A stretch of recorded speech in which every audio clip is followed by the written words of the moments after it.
बहनों और भाइयों नमस्ते। दोस्तों, इस शहर में बहुत से दानी पुरुष हैं, अपने अपने तरीके से अपनी अपनी जगह पर दान करते हैं। बहुत सारे लोग दवाइयों का दान करते हैं, बहुत सारे लोग पैसों का दान करते हैं, बहुत सारे लोग अनाज का दान करते हैं।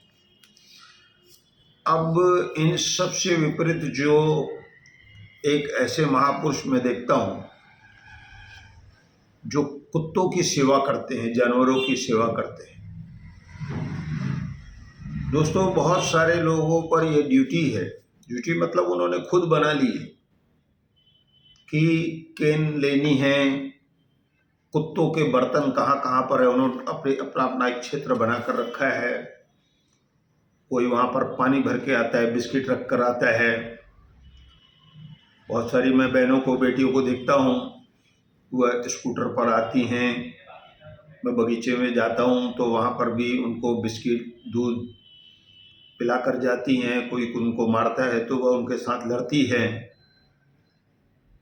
तो बहुत सारे लोग अपने जब काम धंधे से लौटते हैं तो कुत्तों को बिस्किट खिलाते हैं। बहुत सारे लोग कुछ विपरीत काम भी करते हैं।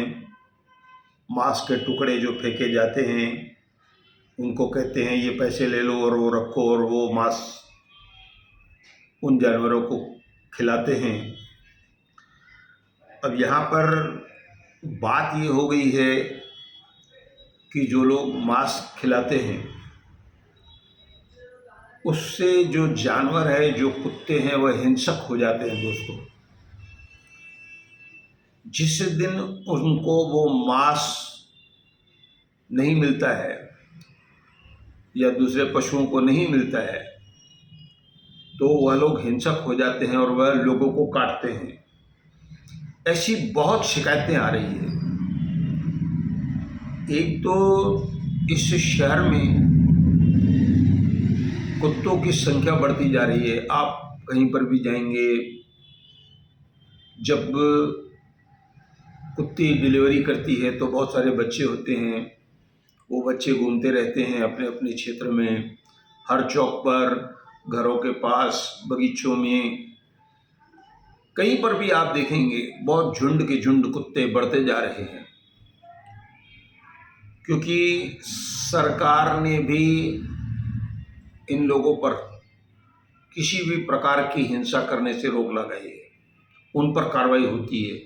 जिस तरह आप मनुष्य से लड़ते हैं, उसको नुकसान पहुंचाते हैं तो पुलिस कार्रवाई करती है, उसी तरह से इस तरह के जानवरों से अभद्र व्यवहार और कटाई करने से, कोई किसी प्रकार की मतलब हिंसा करने से सरकार हम पर कार्रवाई करती है। अब प्रश्न ये है कि ये जो इतने सारे कुत्ते हैं, इतने सारे जानवर हैं, उनको क्या किया जाए? उनका आखिर उनको कहाँ रखा जाए? इस बारे में सरकार को, उल्लासनगर महानगर पालिका को विचार करना चाहिए। अगर किसी दिन अस्पताल में कुत्ते के काटने की सुई नहीं है तो जिस गोरगरीब को कुत्ता काटता है तो वह लोग परेशान हो जाते हैं। तो इस बारे में महानगर पालिका को विचार करना चाहिए। इसी के साथ मैं आपको और एक जानकारी दे रहा हूँ कि जिस तरह से किसी जानवर को मारना नहीं है, तो दूसरी तरफ जो मांस की कटाई है, मांस जहाँ जहाँ काटा जाता है वह क्षेत्र सरकार ने तय किए हैं। अब जैसे हमारी 5 कैंप है तो हर कैंप में मांस काटने का एक मार्केट बना हुआ है। अब मैं आपको एक बात बता देता हूँ कि जो मांस का कारोबार है उसी मार्केट में होना चाहिए और बाहर नहीं होना चाहिए। लेकिन हमारे पूरे शहर में आप 100-150 मीटर में देखेंगे तो चिकन काटने वाला बैठा है, खुली चिकन रखी हुई है जो जीवित है। उनको स्कूल के बाहर ऐसे अवैध कटाई क्षेत्र हैं, उन पर नियम है। स्कूल के बाहर, जैसे हमारा मच्छी मार्केट का स्कूल था, उसके बाहर मुर्गियों के पंख जीवित को निकाल कर उसको काट देना, बकरे को काट देना, बकरे को खुला रखना, ये सब अवैध तरीके हैं। बहुत सारे बंगलों के पास मैं देखता हूँ, हमारे न्यू इंग्लिश स्कूल के पीछे सालों तक कारोबार चला। अब मुझे एक क्षेत्र की ऐसी जानकारी दी जाती है कि उनके बारे में अगर कोई शिकायत करे या कहे तो वह लोग मरने मारने पर उतारू हो जाते हैं। आदरणीय बाबा साहेब अम्बेडकर साहब का जो पुतला है, जहाँ से खड़ी मशीन पे रास्ता जाता है, मैंने पहले भी बताया कि मुझे एक दो लोगों ने शिकायत की कि वहाँ पर दूसरे तरीके का कोई मांस रखा जाता है। मैं खुलकर नहीं बोल सकता हूँ दोस्तों, आजू बाजू वाले बांस से परेशान हैं, लेकिन न तो वहाँ के जो नेता हैं वह उनकी सुध लेते हैं, न पुलिस वहाँ की सुध लेती है।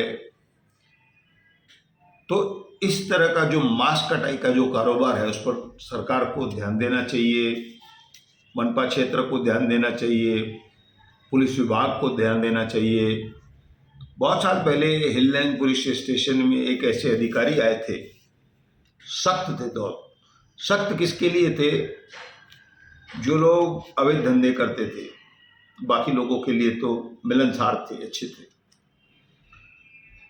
तो दोस्तों, उन्होंने मांस काटने वालों को बुलाया और कहा, भाई साहब, आप जो मांस काटते हैं, बेचते हैं ना, आपके पास जो मांस बचा है उसको आप लाल कपड़े से ढक कर रखें। दोस्तों, तब हमें जानकारी मिली कि मांस को इस तरह से नहीं रखा जा सकता है। तो कुल मिलाकर ये दो समस्याएं एक साथ है। एक तरफ जो आवारा पशु, कुत्ते, दूसरे जानवर बढ़ रहे हैं, उन पर कोई नियंत्रण नहीं है। तो दूसरी तरफ शहर में अवैध मांस की कटाई है। कहीं कहीं पर नामधारी लोग, बड़े बड़े संतों के नाम लोगों ने धारण किए, उनके सामने मांस काटा जा रहा है। करोड़ों का बंगला उनका और 500-1000 रुपये की मुर्गियाँ कोई भी लेकर काटने बैठ जाता है। उन लोगों का क्या होता होगा? वहाँ के जो नगर सेवक है, कभी घूमते नहीं हैं, कभी जाते नहीं हैं। तो दोस्तों, कुल मिलाकर ये शहर में समस्याएं हैं। किसी भी समस्या पर हमारी मनपा सफल नहीं है, मैं ऐसा कहूँगा। और इस तरह से लोगों को परेशानियाँ हो रही है, ऐसा कहकर मैं धन्यवाद कहता हूँ।